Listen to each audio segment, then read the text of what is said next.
all of those for completeness and making sure they meet the qualifications. We also this year are working through the, with our friends at the Debt Limit Allocation Committee to more fully review the projects prior to their awards. So when those awards are out, we will report back to the board on the awards that made, and we'll give you more details about the trends that we're seeing there.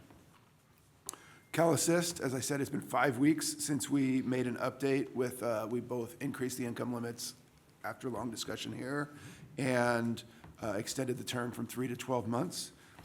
We've approved $27 million in assistance for 830 homeowners over the last 5 weeks. So it's really been successful in terms of getting that money out the door. 80% of those homeowners had their homes destroyed or damaged in the Eaton fire, 16% in the Palisades fire, and 4% in other disasters. There's also been a lot going on around meetings and conferences. Housing California Conference is coming up later this week, which is why we're meeting on Tuesday rather than Thursday. I know several, most CalHFA staff are going to be attending in one way or another, and I know several of the board members might be there as well, including Dr. White and others. Looking forward to that. We will be hosting.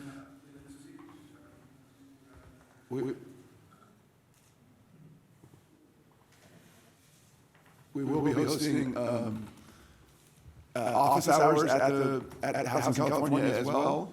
So where we will be meeting with our stakeholders and listening to them. We have sort of set times for different groups, so that will be exciting. There was I guess we'll get into it a little more, but there was a grand opening for 8181 Allison Apartments last week that Catherine McFadden went to, Director of Multifamily Programs. So and Mr. Russell was there as well. So we'll be talking a little bit about that more later in the meeting as well.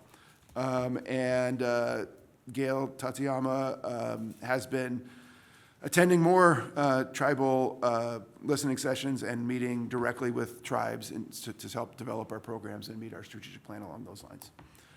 One other thing I wanted to talk about is I wanted to congratulate our IT department for their efforts in information security. We did receive a national award for information security programs audit remediation from CSO, which is a industry magazine that gives these awards out annually. The list of winners, there was 64 winners of different categories, includes McDonald's, Uber, Adobe, United Airlines, so they're mostly large companies, some localities as well. But it was a pretty impressive list I saw. So I just wanted to congratulate our IT team and thank them for their focus, as we again discussed, I think, last meeting about some of the IT security that we put in place. So that's all I have. Great. Thank you very much. Next item is the report out from the Audit and Risk Management Committee, and I'll look to Chair of that committee, Director Williams, for any remarks. Well, thank you, Chair Cervantes, and the board members. The Audit and Risk Management Committee met on February 19th, and at that meeting, Mandy Merchant and Liz Richardson from CLA, our independent auditors, provided the committee with an overview of the audit results for the California Housing Finance Fund for the year ending on June 30th, 2025. This was the final audit year under the Clifton Lawson Allen contract, and they reported that the agency received an unmodified or clean opinion from both the GAAP financial statements audit and the single audit.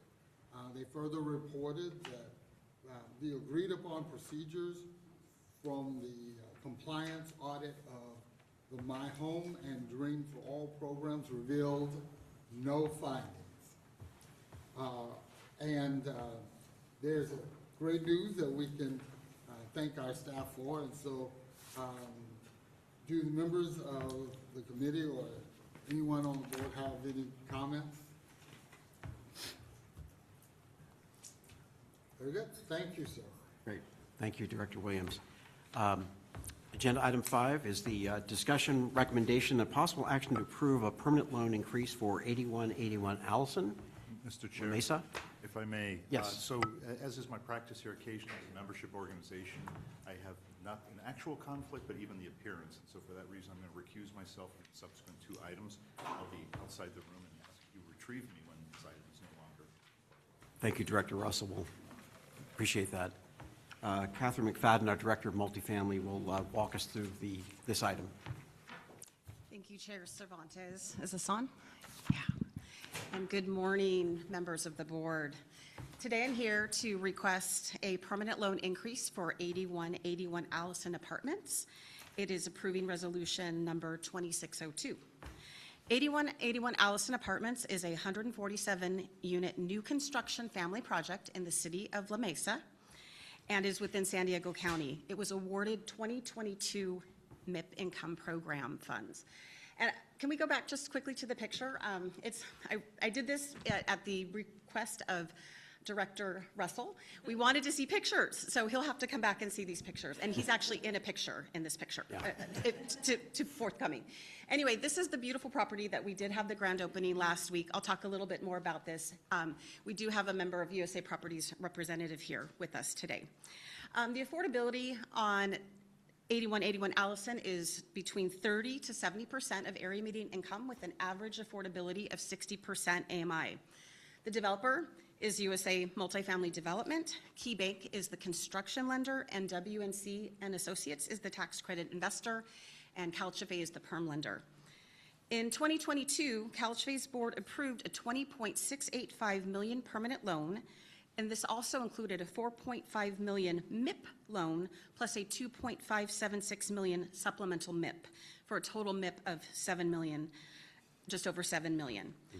Like many projects that started construction in 2022, 81 Allison experienced some challenges during its 31-month construction period, including construction delays due to increasing the solar voltaic scope, equipment delays for the elevators, and delays with San Diego Gas and Electric approvals and energizing. Also had increases to variable rate construction debt, and these factors have contributed to a funding gap. To address the $5.5 million funding gap of increased costs, the developer is requesting a permanent loan increase up to $24.485 million, which is a $3.8 million increase. That is 18.4% over the original, and we need board approval for any perm loan increase that's over 7%. The project achieved certificate of occupancy in July 2025, and it's stabilized.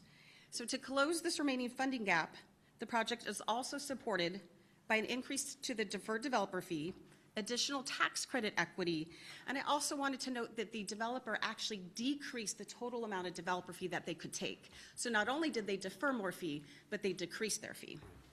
So the perm loan request is supported by actual rents and operating expenses, an appraisal that reflects the adequate support for the increased loan, and conformance with our CalHFA underwriting standards. The financing has provided a blended permanent loan rate of 6.31, which will be locked through closing, and closing is expected by the end of March. So if we can turn to the development photos, a couple of photos from the grand opening, just wanted to share, and Director Russell, as you'll see, is in one of the photos, so we'll make sure that he sees that. And then if we can go to the next slide, I wanted to show some beautiful pictures of the inside of 8181 Allison. So the left top quadrant is the community room with the community kitchen, and it goes out onto a beautiful open deck. Just right below that is actually on the second floor, and it's called a sky deck. And they actually have an open air deck with beautiful views and a little mini community room that's right next to the sky deck.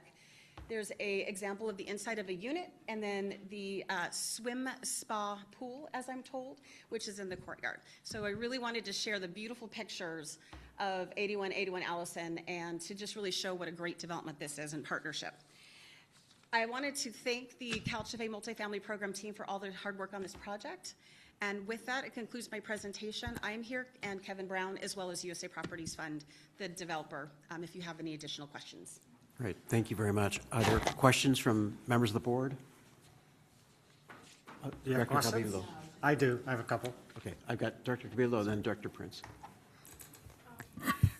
I'm more just curious about the developer fee. So there's a deferred developer fee, and then they're just cutting the other part of their developer fee? Yeah, yes. So And does that impact their tax credits? Because usually your developer fee's part of basis. Right, so because, and I won't get into a lot of technicality, but there's something called a 50% test. Oh, okay. And so it was necessary to get below that, but you are correct. Developer fee does generate additional equity. So that was a component to getting the capital stack and meeting the 50% test and still getting a good developer fee. And that did earn tax credit equity. Okay, and then my second question is around, and I'm sorry, I should be paying even more attention to these, in terms of the 17-year term with a 40-year amortization. And so is that the typical way that we're structuring all our deals now? And so at the 17-year, when the term comes, there's just a refinancing event? Correct. And do we sometimes do the financing, or who steps in to do the refinancing at year 17? I think that we very well could be that lender. Okay. I think what happens at that time is the developer owner goes out and basically does an RFP and looks at, the most competitive terms that would be most beneficial at that time. But we absolutely could do that Okay. at that time. And then the rents are affordable for the 55-year term? Correct. Yep, 55 years. All right, thank you. Thank you. Director Prince? Yeah, so the deferred developer fee, are there concessions we're making about deferring our MIP loan repayment in that initial 15-year period or 10-year period? No. So we're getting a 50% split or something like that? We are getting the split that was approved, yes. correct. Perfect. I love hearing that. Thank you. And then I'm just kind of curious, as the loan amount has gone up, that means that there's more NOI. So what changed? Is the rental income much higher? Did they make adjustments to the operating income? Yeah. Kind of curious about what happened that allowed them to be able to support more debt. Absolutely. So if you look on page 8, you can look at, hold on, page 9. The total operating and expenses and the total NOI increased by $325,000 since 2022. So that enabled the increase in perm loan. And if you look at the operating expenses and replacement reserve, that also went up. But you can see that the NOI went up more than the expenses. So that allows for the additional perm to be supported. And most of the increase in income, all of it is from the increase in rents? Correct. Because of- Yes, yes, absolutely. Definitely rents have definitely been favorable in the past few years. And along that line, I feel like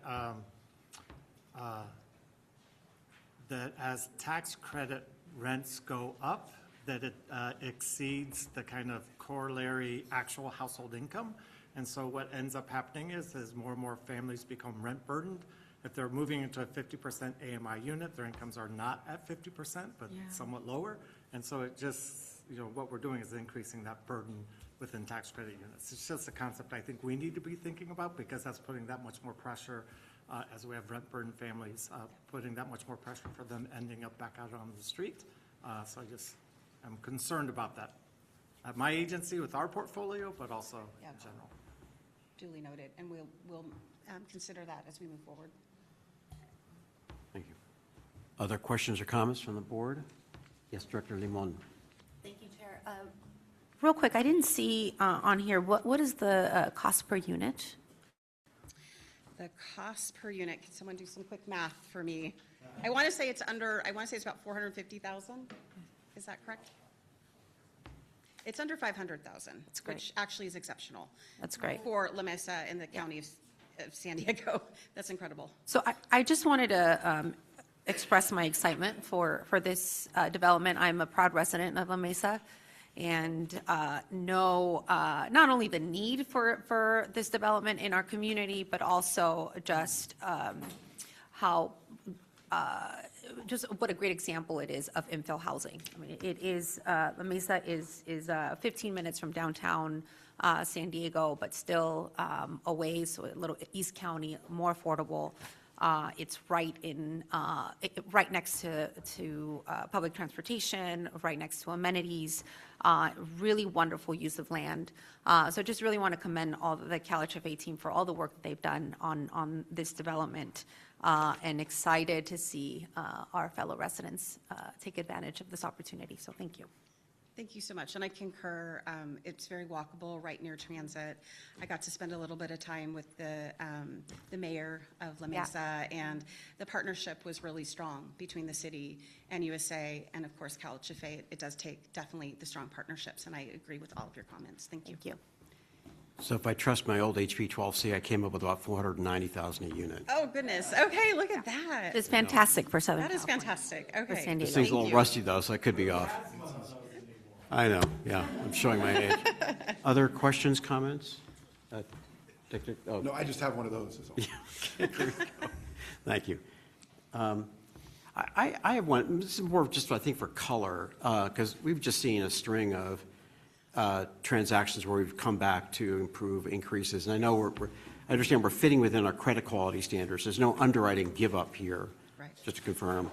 But just to get a sense of like, again, every project is its own story. But in this case, I gather there was a photovoltaic issue and SCG&E. I've heard of delays involving PG&E, but I just would like to get a sense, like, if you dissect this one, not in great detail, but like, what are the factors that led to some of these cost increases, and just so maybe I can understand better. So, because I've been here 2 months and I don't have all the details, I would actually like to ask our developer partner, Rachel, to come and to share some of those finer details. Great. Thank you so much. Welcome. Thank you. Good morning.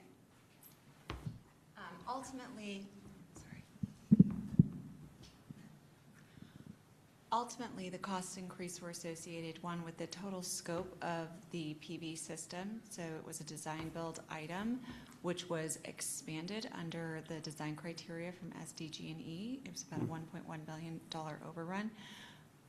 Overall, it was increasing the overall size of transformers, the cells themselves, the battery system, and all of the switch and gear that was connected to it in order to meet their overall standards with respect to their Green Book.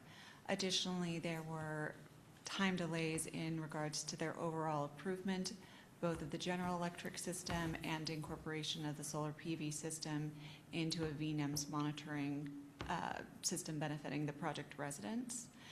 Additionally, this was an infill site, and while we do our best to locate existing infrastructure, once we get into the ground, we sometimes find conflicts with wet and dry utilities, which occurred here, that had to be reconciled and redesigned while the project was under construction.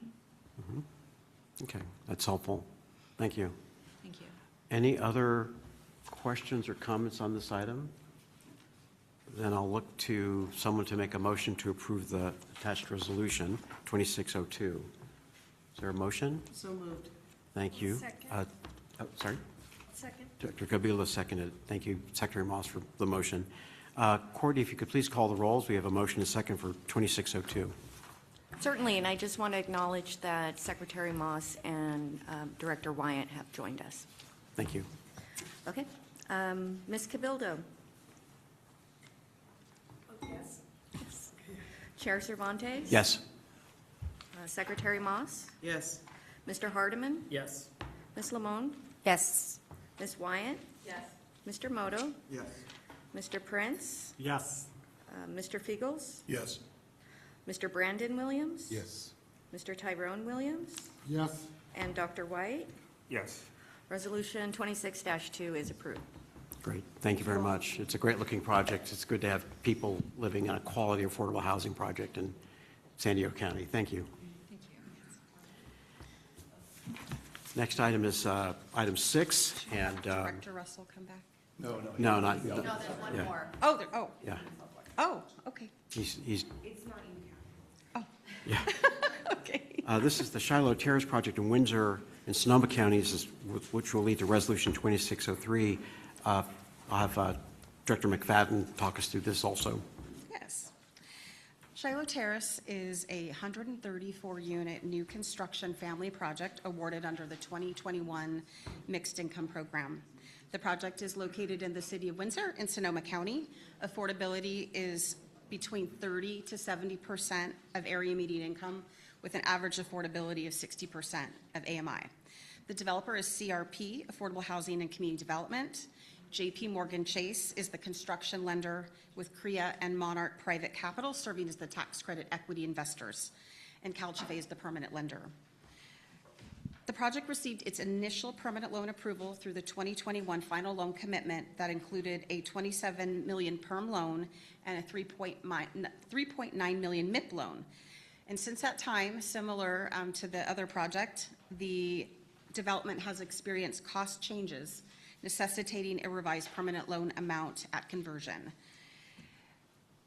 Shiloh Terrace experienced some significant issues during its 34-month construction period, including redesign and construction of an off-site storm drain that also had issues with utilities. The general contractor abandoned the project at roughly 90% completion in March 2025. A new GC was selected, and it's completing the off-site work currently to obtain the certificate of occupancy. Our construction inspector has visited the property and verified the work. Other challenges included increased construction loan interest due to rising variable rates and reduced tax credit equity due to the delayed delivery.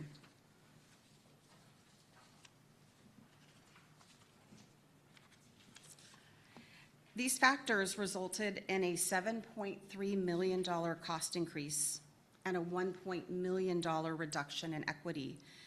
The project did receive a TCO to commence occupancy in December 2024, and it is stabilized. So to address the increased costs, the developer is requesting a permanent loan to $33.5 million. It's a $6.4 million increase from the original approval, and that's a 23.7% increase from the original amount.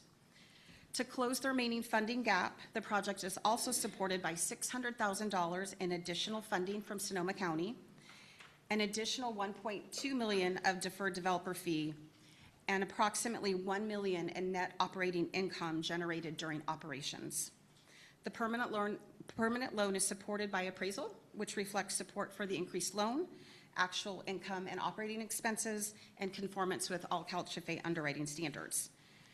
The proposed permanent loan will close at a 4.54% hybrid interest rate. That's a 0.54% over the previous rate lock. And just to give you scale, in 2021, that's incredible to keep a 4.54% perm loan rate. The loan remains compliant with CalHFA's DCR and loan-to-value standards, and the permanent loan conversion is anticipated in April of 2026. Again, I would like to extend thanks to the CalHFA multifamily team for all their hard work on this project. And this concludes my presentation. I'm available along with Kevin Brown, and we have a representative from the developer, CRP, available for any questions you may have. Great. Thank you. Are there any comments or questions from members of the board? Director Prince? I don't know how to say this gently.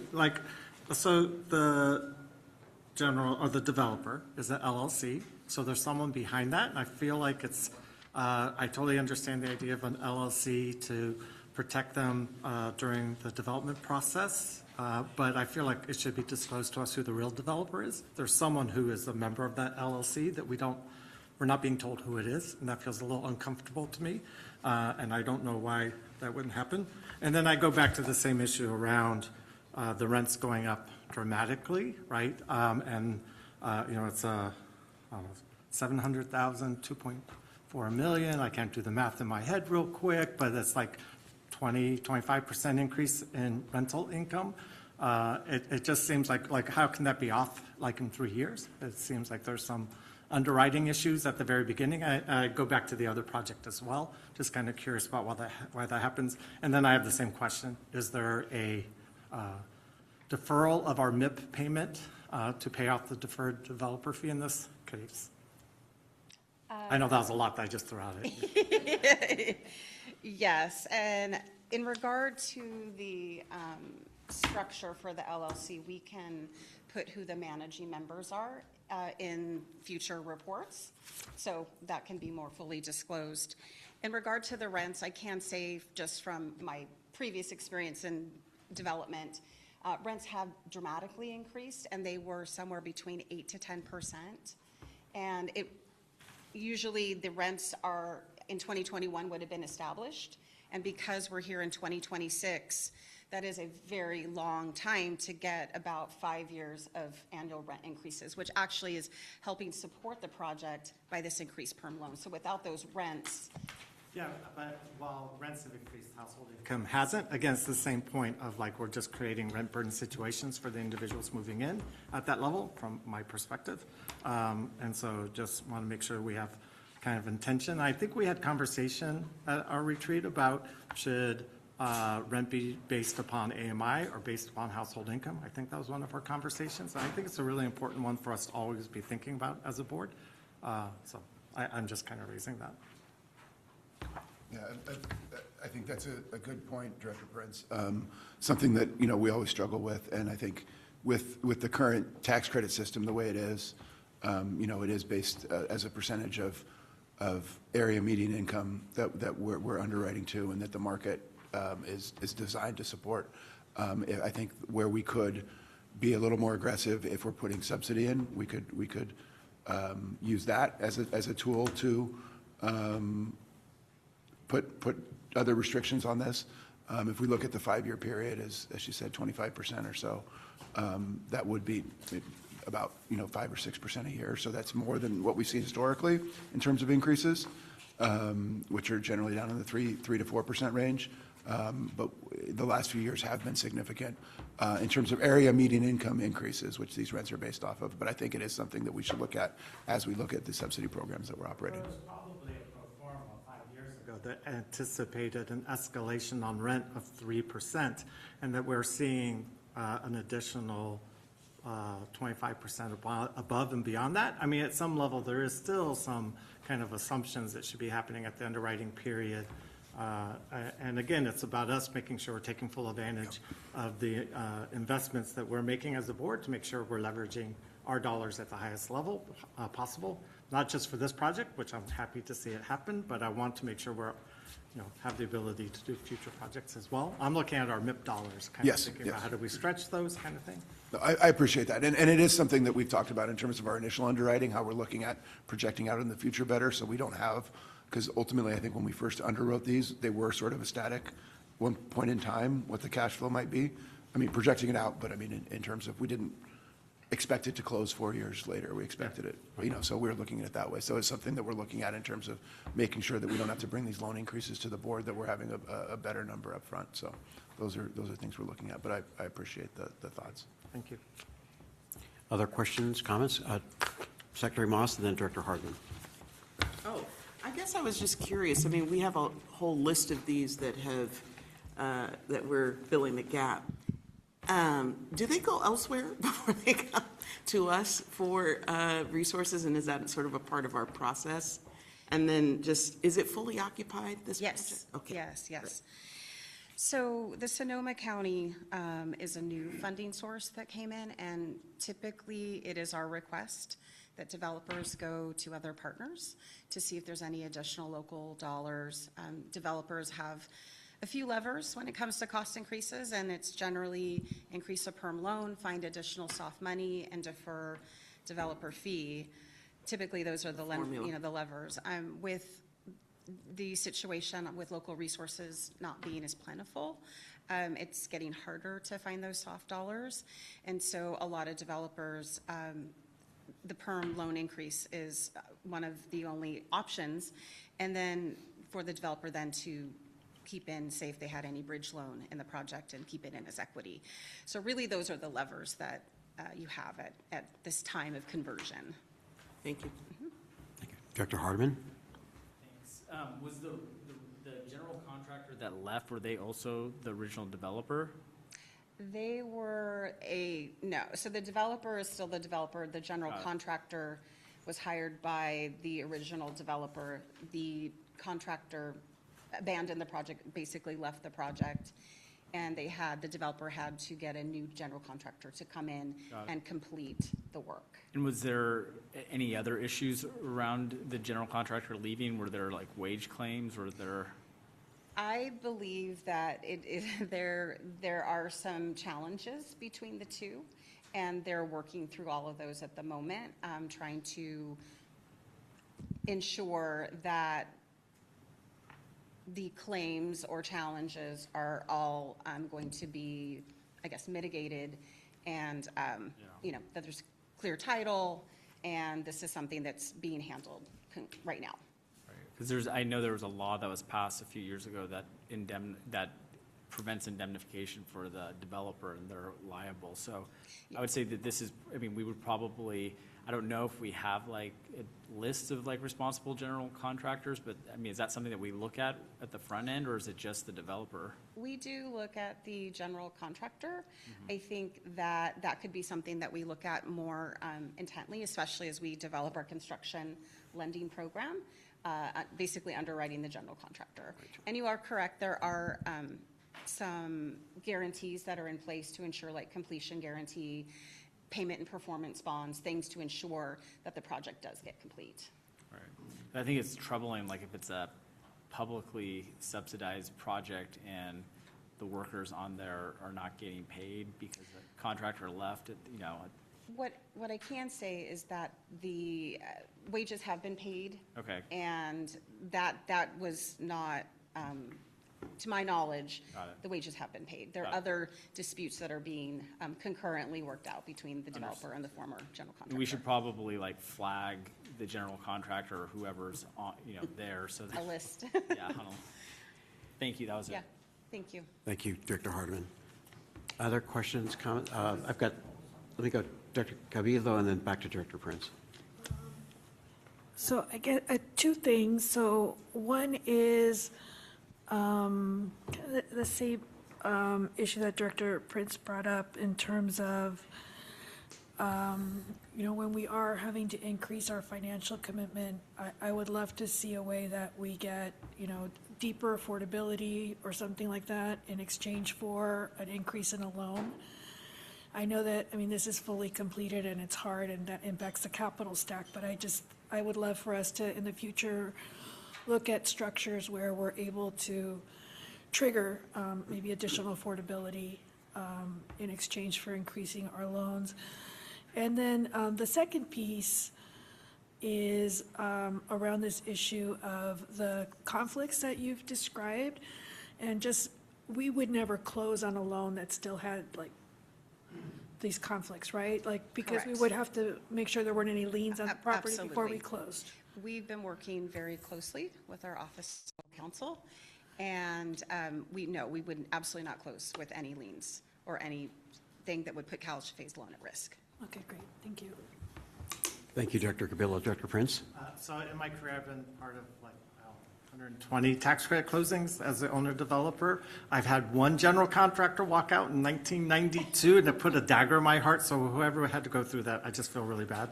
And so it's just really a hard thing. At 90%, the contractor's basically walking away from the retainage. And Correct. But it's still a nightmare to work with the new contractor. It's just a dagger in my heart.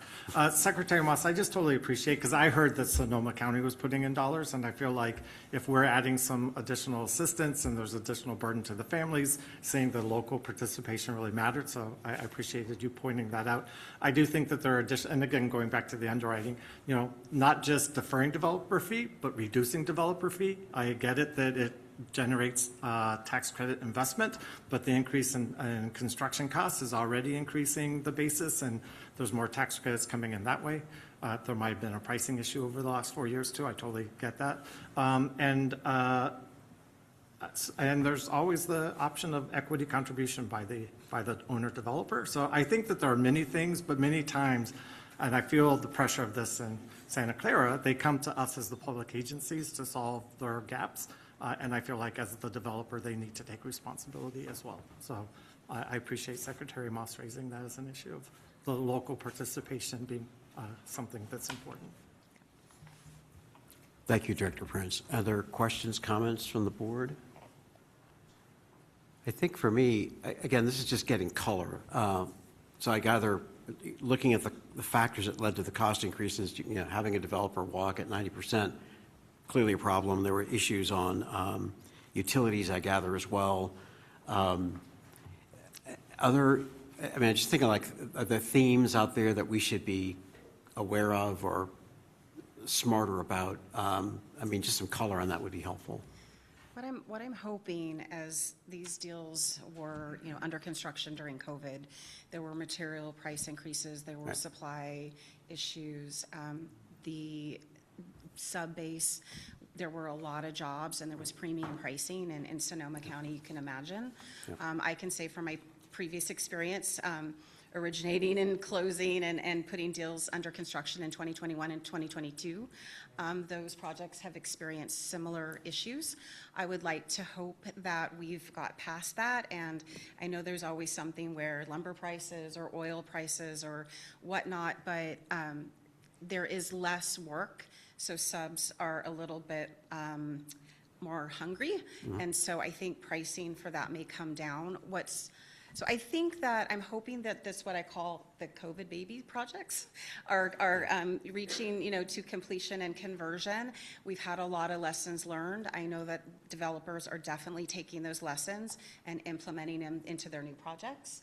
And I do really appreciate all the comments, because as we look for, there will be additional future perm loan increases. We're going to be having some final commitments, and I really want to take into consideration all the really quality comments about how we're looking through the lens right now and in the future.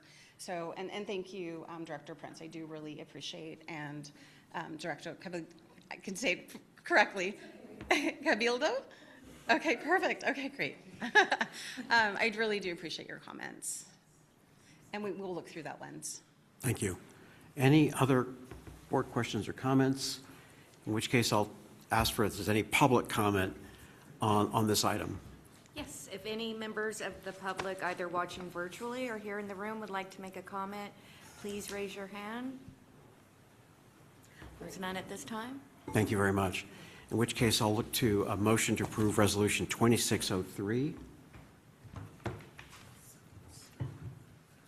Motion. Is that Dr. Prince? Or, I'm sorry. Dr. White. Director White, thank you very much. A second by Director Cabildo. Thank you both very much. Courtney, can you please call the roll on Resolution 2603? Ms. Cabildo? Yes. Chair Cervantes? Yes. Secretary Moss? Yes. Mr. Hardiman? Yes. Ms. Lamone? Yes. Ms. Wyatt? Yes. Mr. Moto? Yes. Mr. Prince? Yes. Mr. Fiegels? Yes. Mr. Brandon Williams? Mr. Tyrone Williams? Yes. And Dr. White? Yes. Resolution 26-03 is approved. Great. Thank you so much. Thank you very much. Okay, we'll move to agenda item 7. Erwin Tam, our Director of Financing, will present 5 resolutions. And I think while we can all agree that bond indentures are a rather dry topic, this is sort of like the skeleton of what we do here, and we add the muscle with our programs and the programming. But so Director Tam, if you could please walk us through these items. Who's that up in the middle of that picture up there? Oh, yes. Thank you. As Director Russell takes a seat, I note that you've got Front and center. the front and center. They knew I was with CalHFA. That's right. Thank you. Welcome back. Okay. Director Tam. Thank you, Chair Cervantes. Good morning, members of the board. Erwin Tam, Director of Financing, here to present the next 5 agenda items. Agenda items 7 through 11 are collectively referred to as the annual financing resolutions. The purpose of these resolutions is to authorize staff to proceed with the business of the agency through its single-family and multifamily lending programs. The resolutions delegate authority to the executive director and certain members of staff to act within the authority given under California Health and Safety Code to execute financings as authorized. Can you flip to the next slide, please? Thanks. just a clicker here. This is my 5th year doing this. I know time flies when you're having fun. So please stop me if you have any questions. I know some of you are new, and we're going to go pretty quickly otherwise through these resolutions. Basically, as the board knows, the last 2 resolutions approve the documentation required for the loan commitments, and these following 5 resolutions allow the agency to keep its financial promises. So this provides a financial backing to those resolutions that the board already has adopted. The official titles of each of these resolutions are pretty long. I'm going to refer to them by their basic functions. There are 4 resolutions that vary by production, single family and multifamily, and by type of financing, bond and not bond. The 5th resolution is the CIDLAC resolution that authorizes the agency, again, that's the key word, authorizes the agency to apply for volume cap. Prior to the board's consideration of each of these resolutions, I will summarize the authority granted in this specific resolution, including the dollar amounts of the delegated authority. I will indicate how the agency has used each of these resolutions in the past and inform the board how the staff will communicate to it about how it has used the authority given. And so I think on the next slide is agenda item 7, commonly referred to as the multifamily bond resolution. Resolution 26-04 allows the agency to finance its multifamily permanent loan production through the issuance of bonds and allows the agency to hedge these commitments. In addition, the resolution authorizes the agency to act as the issuer of conduit bonds up to $3 billion and to conduct its volume cap recycling program through the use of its credit facilities up to $1.5 billion. Last calendar year, the agency issued $291.4 million in bonds underneath its AHRB indenture. In addition to the issuance of bonds, this resolution allows for hedges for the agency's multifamily commitments. As a perm lender, CalHFA extends a fixed loan rate during the typical 36-month construction period. The agency started a strategy to hedge these commitments in 2022 to offset higher interest rates. The board receives regular reports from its multifamily division regarding the loans and from the financing division on outstanding bonds and interest rate swaps and hedges. In addition, the board receives a written summary after each issuance of bonds. Staff recommends approval of Resolution 26-04. Will now take any questions. Great. Thank you. Are there questions or comments from members of the board? So a couple then. I read through these indentures when they first came out of revise. Are there any substantive changes here relative to what we had before? We've generally increased the dollar amount for more financing flexibility. Okay. And then that's my second question, which is like, is there like a algorithm or something that you used for the dollar amount? Like, I know we've got $291.4 million, but let's say we up our game significantly. Do we have enough capacity here? Right. So typically we do on the permanent loan side because our issuance is tied to the amount of tax-exempt bonds we get from CIDLAC, plus an additional taxable piece as well. So we are pretty well covered in terms of our own, on-balance sheet lending. However, we have in the past come back to the board to ask for additional authority. I believe 2 years ago, we ran out of authority underneath the CIDLAC resolution to apply for a volume cap because, again, we take applications in for our conduit bond program and then we forward them to CIDLAC for consideration underneath their scoring rubric. So we did have to come back, and now you'll see a higher number because we have therefore just adjusted our numbers higher, so we do not have to continuously return to the board for additional authority. So if we cross over $2 billion and you have to come back, that's a high-class problem for us then? A little bit. Okay.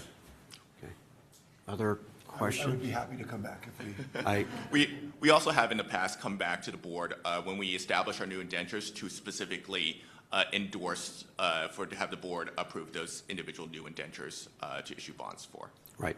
Okay. Okay. Any Director Russell?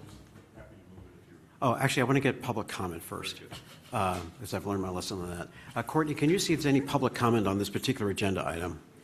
If any members of the public would like to make a comment on this agenda item, please raise your hand. There's none at this time. Great, thank you. So, Director Russell, you'll move 2604? I move approval of resolution number 2604. Thank you very much. Is there a second? Second. Great. Secretary Moss seconds. Courtney, could you please call the roll on this item? Ms. Cabildo? Yes. Chair Cervantes? Yes. Secretary Moss? Yes. Mr. Hardiman? Yes. Ms. Lamone? Yes. Ms. Wyatt?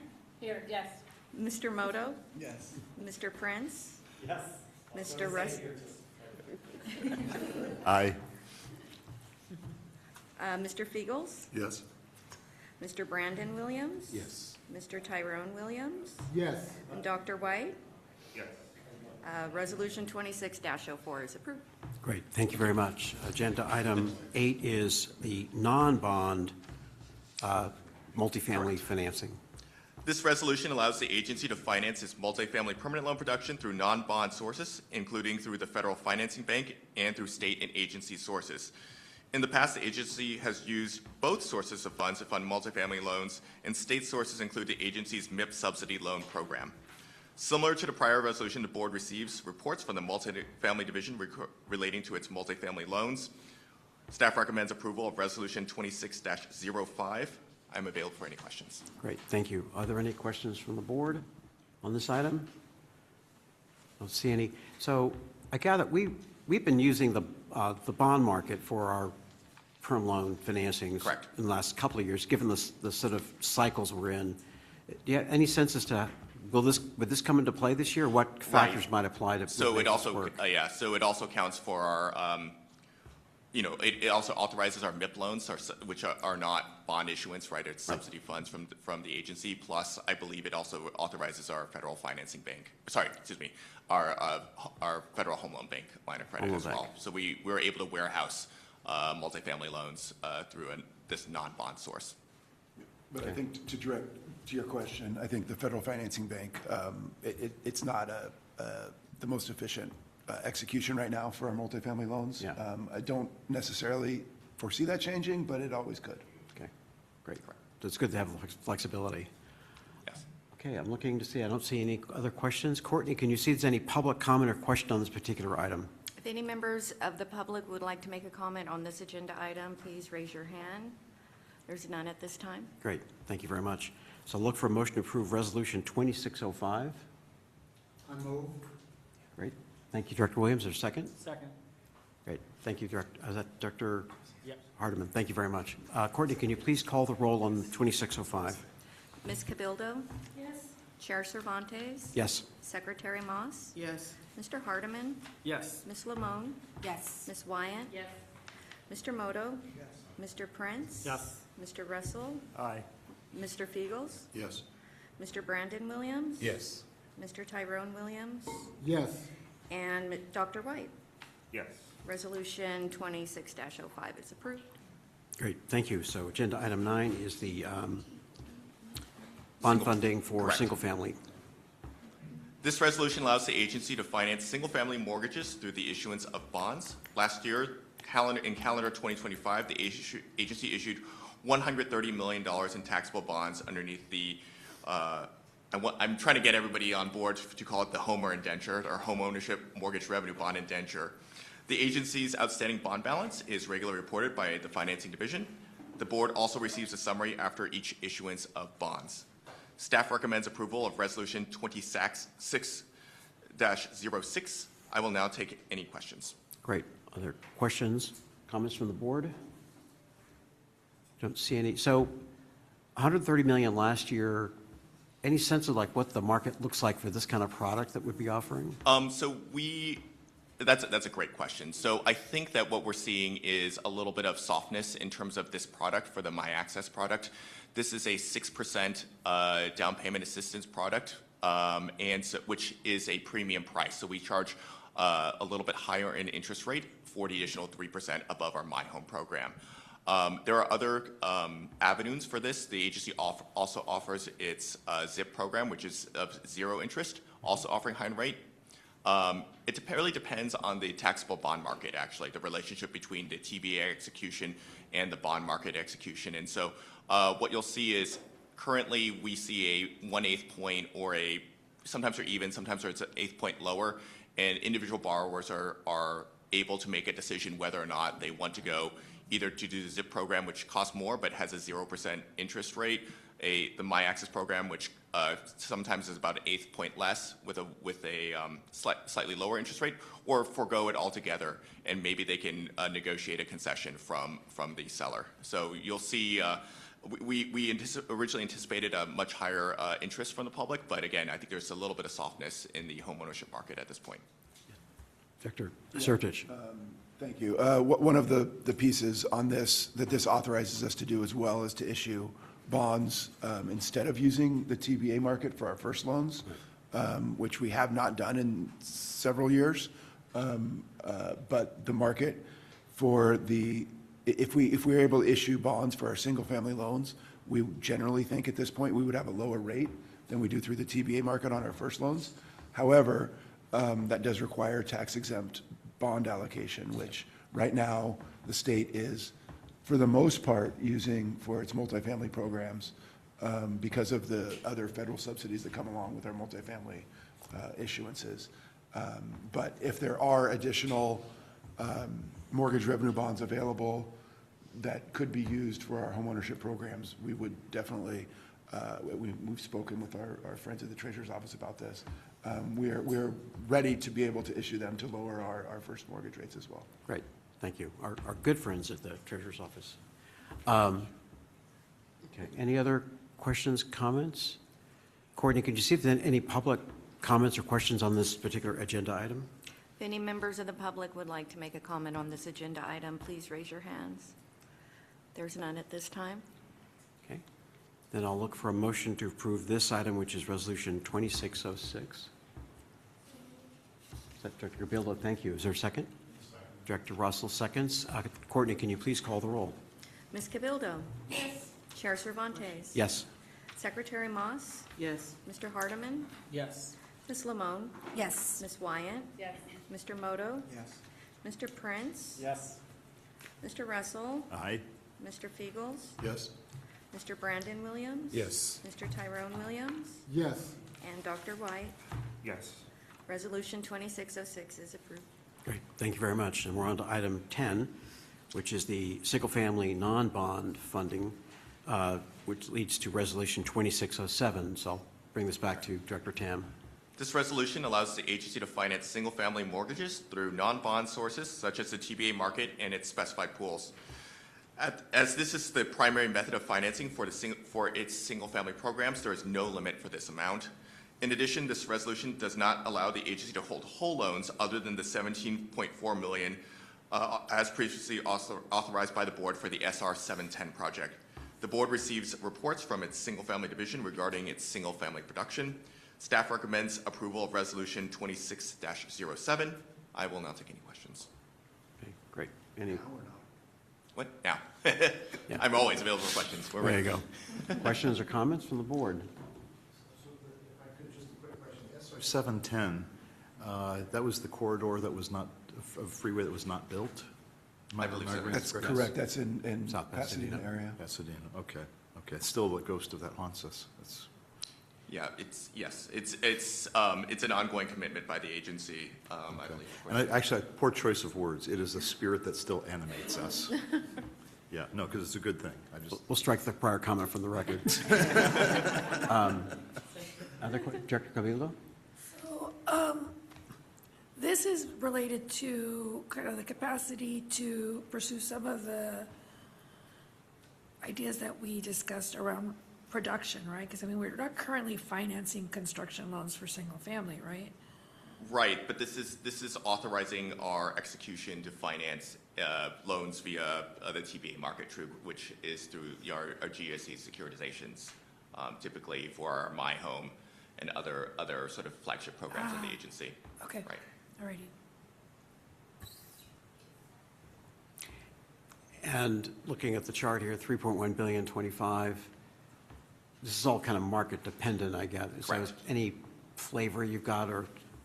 I'm going to refer Color? to I'm going to refer to the agencies or the single family sort of production report, but we know as of last month when I presented the 6-month actuals to this board of directors that the agency's My Home program is exceeding budget expectations. So we are doing better than expected with the agency's sort of first lien and subsidy production on the single family program side. Okay, that's helpful, thank you. I don't see any other questions. Courtney, can you see if there's any public comment or question on this particular item? Certainly, if any members of the public would like to make a comment on this agenda item, please raise your hand. There's none at this time. Great, then I'll look for a motion to approve Resolution 2607 then. so moved. Director Russell, motion, thank you. Second. Director Cabildo, second. Thank you very much. Courtney, can you please call the roll on this item? Ms. Cabildo? Yes. Chair Cervantes? Yes. Secretary Moss? Yes. Mr. Hardeman? Yes. Ms. Lamone? Yes. Ms. Wyatt? Yes. Mr. Moto? Yes. Mr. Prince? Yes. Mr. Russell? Aye. Mr. Feagles? Yes. Mr. Brandon Williams? Yes. Mr. Tyrone Williams? Yes. And Dr. White? Yes. Resolution 26-07 is approved. Great. And now we're on to item 11, which is Resolution 2608, authorizing the agency to apply to CIVLAC for private activity bond allocations. This resolution allows staff at the agency to apply for up to $3.5 billion in volume cap from the CIDLAC for multifamily and single-family projects. The multifamily developments that leverage federal LIHTC for new construction remain the agency's priority for volume cap resources. Single-family requests will only be made if a single-family pool is established. Staff recommends approval of Resolution 26-08. I will now take any questions. Great. Thank you. Are there any questions, comments from the board? I don't see it. What was the increase from the last year resolution? I think it actually is the same. So we typically have done $2.5 billion, and then we had to come back to the board for another $1 billion. And so this is, I believe, just the carryover from the original resolution as amended. Thank you. Okay. Quick question. Yes, Secretary Moss. Is this, does this have any impact with the federal change for the 50%? No, we really haven't seen, we haven't anticipated any sort of change in terms of our application process. Yeah. In terms of, but we can examine that in terms of a potential impact. I think, sorry, please. the total bond volume cap for the state remain the same. We're just getting more out of every Got it. out of every dollar of bonds we issue. So it shouldn't be impacted here. We would see it on the tax credit side where we might be getting more tax credit equity into the Got it. projects. Thank you. Great. Thank you.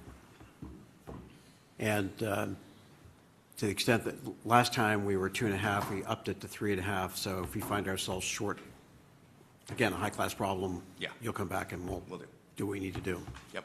Thank you. I don't see any other questions. Courtney, could you see if there's any public comment or question on this item? If any members of the public would like to make a comment on this agenda item, please raise your hand. There's none at this time. Great. I'll look for a motion to approve Resolution 2608. So moved. Great. Secretary Moss motions. Is there a second? Second. Thank you, Director Williams. Yes. Well done. Motion made and second. Courtney, could you please call the roll? Ms. Cabildo? Aye. Chair Cervantes? Yes. Secretary Moss? Yes. Mr. Hardeman? Yes. Ms. Lamone? Yes. Ms. Wyatt? Yes. Mr. Moto? Yes. Mr. Prince? Yes. Mr. Russell? Aye. Mr. Feagles? Yes. Mr. Brandon Williams? Yes. Mr. Tyrone Williams? Yes. And Dr. White? Yes. Resolution 26-08 is approved. Great. Thank you very much. This has been our indenture meeting, I think. We're on to item 12, which is the informational written reports. There's a number of items in this package here. I'd like to see if there's any board questions or comments. We'd have staff come up. Any? I would just make one observation, which is that in the report, the delinquency rate is noted was just 0.1%, 2 projects out of 844, which kudos to staff or the market or whatever for that kind of result. I don't see any questions or comments. Courtney, can you see if there's any public questions or comments on this item? Sure, if any members of the public would like to make a comment, please raise your hand. None at this time. Great. Thank you. Then we'll move on to item 13, which is other board matters, which would be items that are not agendized here, but maybe would be something for future discussion. I think maybe one, just to pull on a thread here that Director Prince raised earlier and Director Cabildo, which is, we've had this string of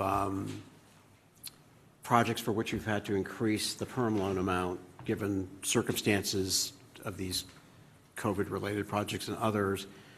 That I think the notion of do you increase that to the max capacity given coverage thresholds or is there some other way to look at that? Maybe something worth discussing, and maybe it might be worth, I mean, I think from what Director McFadden said, you're kind of like, we'll think that through, but maybe that may be a conversation at a subsequent meeting, because I think it's important as a topic. And I'll talk to the executive director, so how we might want to approach that. Yeah, I think that for our agency in Santa Clara, we are looking more and more at how do we do shallow subsidies, because we're just seeing seniors, for example, who are in 50% AMI units are paying 80% of their income towards rent, right? If they don't have rental assistance. We're seeing a really high burden for families as well. And I remember, I was going to say this wrong, in the boardroom, we had the California economists address us and talked about the escalation in AMI, and I was like, is real income keeping up with that? And she said emphatically yes. And I would say emphatically she was wrong, that household income is not keeping up with that. And so I just feel like there has to be a conversation about the impact on the families that we're serving. And then I also really believe, I get it when a development is done and we want to get to not just closing, but to conversion.